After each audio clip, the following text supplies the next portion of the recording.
de l'Eucharistie considérée comme sacrifice.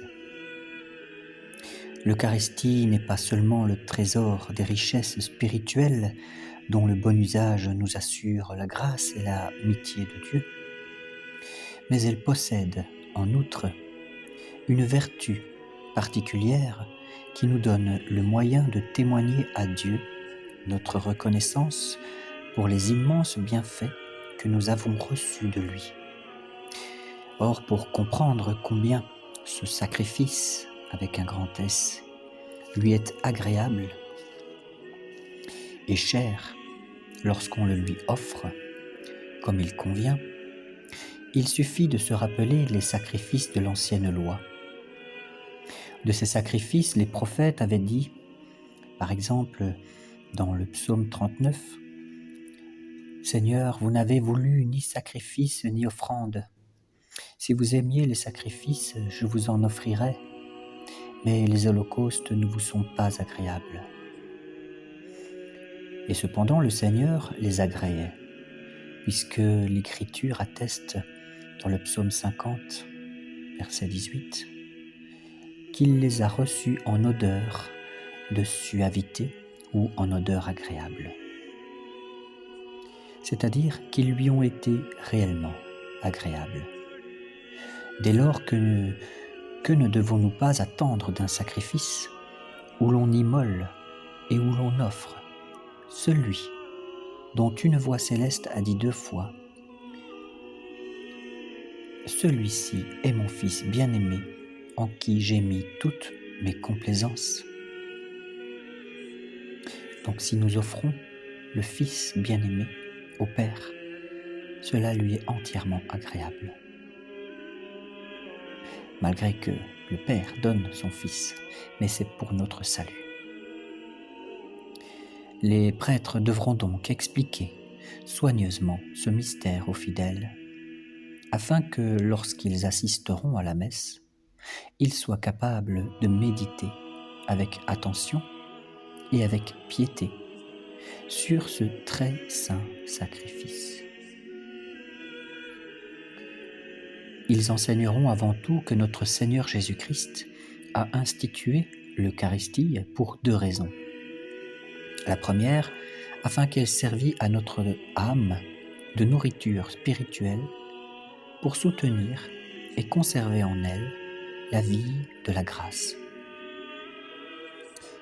La seconde raison, afin que l'Église possédât un sacrifice perpétuel capable d'expier nos péchés et au moyen duquel notre Père céleste, trop souvent offensé d'une manière grave par nos iniquités, put être ramené de la colère à la miséricorde et ramené des justes rigueurs du châtiment à la clémence. Double effet dont nous avons une figure et une image dans l'agneau pascal, que les enfants d'Israël avaient coutume d'offrir comme sacrifice et coutume de manger comme sacrement. Et à coup sûr, au moment de s'offrir lui-même à son Père sur l'autel de la croix, notre divin Sauveur ne pouvait nous donner une marque plus éclatante de son immense charité que de nous laisser ce sacrifice visible afin de renouveler sans cesse cette immolation sanglante qu'il allait offrir une fois le lendemain sur la croix, afin aussi d'en conserver la mémoire jusqu'à la fin des siècles et d'en répandre chaque jour les fruits infinis dans tout l'univers par le moyen de son Église. Mais il y a une grande différence entre le sacrement et le sacrifice. Le sacrement a lieu par la consécration et le sacrifice consiste surtout dans l'offrande. Ainsi, pendant qu'elle est conservée dans le ciboire, ou bien quand on la porte aux malades, l'Eucharistie n'a que le caractère de sacrement et non celui de sacrifice.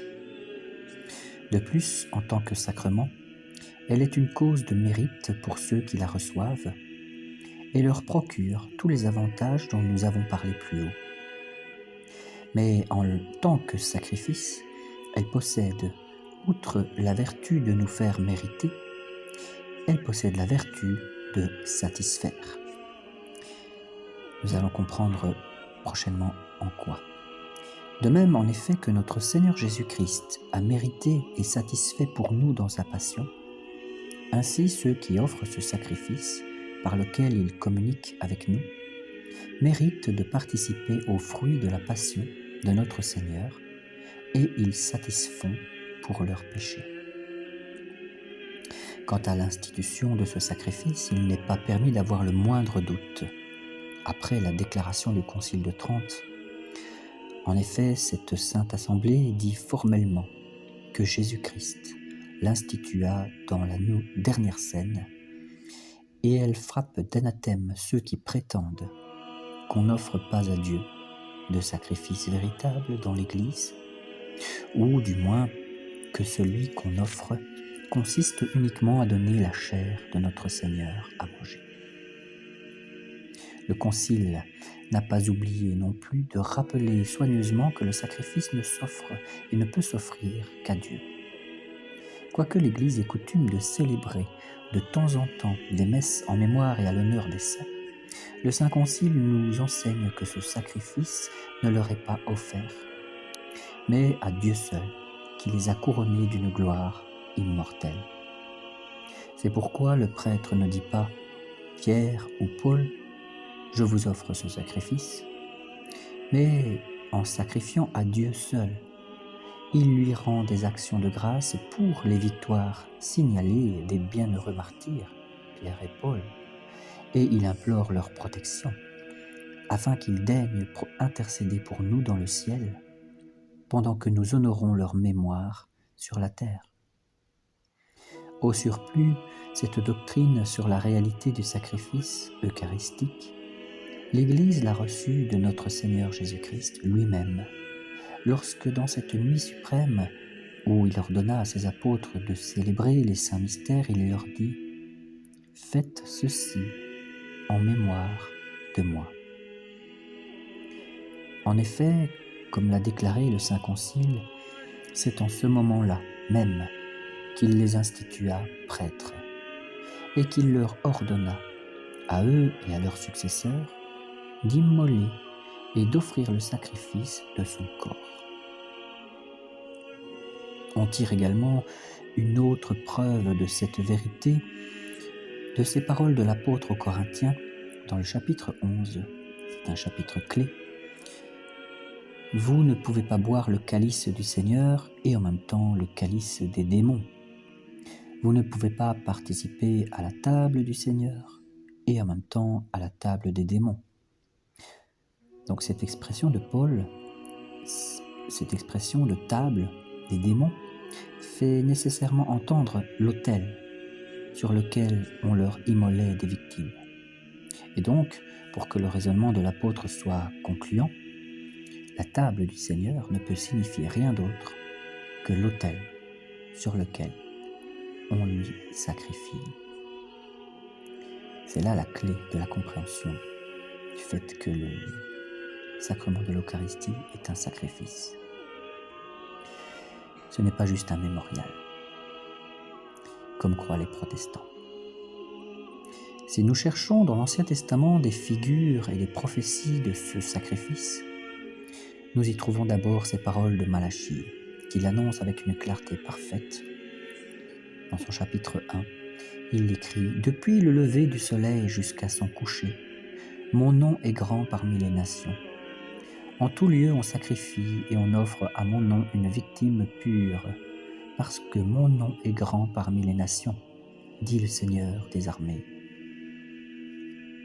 Cette même victime était figurée par tous les sacrifices qui eurent lieu, soit avant, soit après la promulgation de la loi.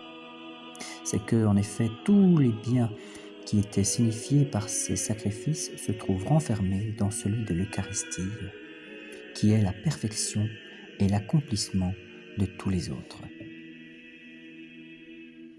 Mais de toutes les figures de l'Ancien Testament qui l'ont annoncé, il n'en est pas de plus frappante que le sacrifice de Melchisédek, puisque notre Seigneur Jésus-Christ lui-même, pour bien nous marquer qu'il avait été établi prêtre pour l'éternité selon l'ordre de Melchisédek, selon le chapitre 7 de la lettre aux Hébreux, eh bien, offrit à Dieu son Père, dans la dernière scène, son corps et son sang sous les espèces du pain et du vin. Nous reconnaissons donc que le sacrifice qui s'accomplit à la messe et celui qui fut offert sur la croix ne sont et ne doivent être qu'un seul et même sacrifice. Comme il n'y a qu'une seule et même victime, notre Seigneur Jésus-Christ, qui s'est immolé une fois sur la croix d'une manière sanglante. Car il n'y a pas deux hosties, l'une sanglante et l'autre non sanglante. Il n'y en a qu'une. Il n'y a qu'une seule et même victime, dont l'immolation se renouvelle tous les jours, dans l'Eucharistie, depuis que le Seigneur a porté ce commandement. Faites ceci en mémoire de moi. Il n'y a non plus qu'un seul et même prêtre dans ce sacrifice. C'est Jésus-Christ. Car les ministres qui l'offrent n'agissent pas en leur propre nom. Ils représentent la personne de Jésus-Christ. Lorsqu'il consacre son corps et son sang, comme on le voit par les paroles mêmes de la consécration. Car les prêtres ne disent pas « ceci est le corps de Jésus-Christ », mais ils disent « ceci est mon corps », se mettant ainsi à la place de notre Seigneur, pour convertir la substance du pain et du vin en la véritable substance de son corps et de son sang. Les choses étant ainsi, il faut sans aucune hésitation enseigner avec le Saint Concile que l'auguste sacrifice de la messe n'est pas seulement un sacrifice de louange et d'action de grâce, bien qu'il le soit, c'est certain, ni même encore un simple mémorial de celui qui a été offert sur la croix, mais encore un vrai sacrifice de propitiation qui rend Dieu propice, qui apaise Dieu et nous le rend favorable. Si donc nous immolons et si nous offrons cette victime très sainte avec un cœur pur, une foi vive et une douleur profonde de nos péchés, nous obtiendrons infailliblement miséricorde de la part du Seigneur et le secours de sa grâce dans tous nos besoins.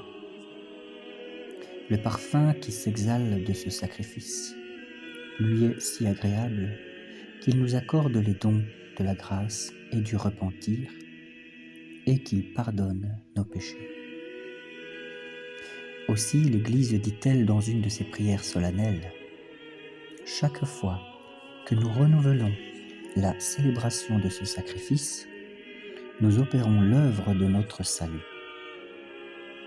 Car tous les mérites si abondants de la victime sanglante se répandent sur nous par ce sacrifice non sanglant.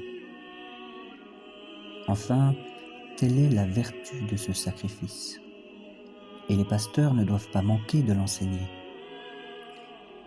Cette vertu qui profite non seulement à celui qui l'immole et à celui qui y participe, mais encore à tous les fidèles, soit à ceux qui vivent avec nous sur la terre, soit à ceux qui déjà sont morts dans le Seigneur, mais sans avoir suffisamment expié leurs fautes. Car c'est une tradition très certaine des apôtres que le saint sacrifice de la messe s'offre avec autant d'avantages pour les morts que pour les péchés, les peines, les satisfactions et tous les genres de calamités et d'afflictions des vivants, d'où il suit clairement que toutes les messes sont communes ou générales, puisqu'elles s'appliquent au bien général et au salut commun de tous les fidèles. Au nom du Père, du Fils et du Saint-Esprit. vous invite à partager, à vous abonner pour la gloire de Dieu et le salut du monde.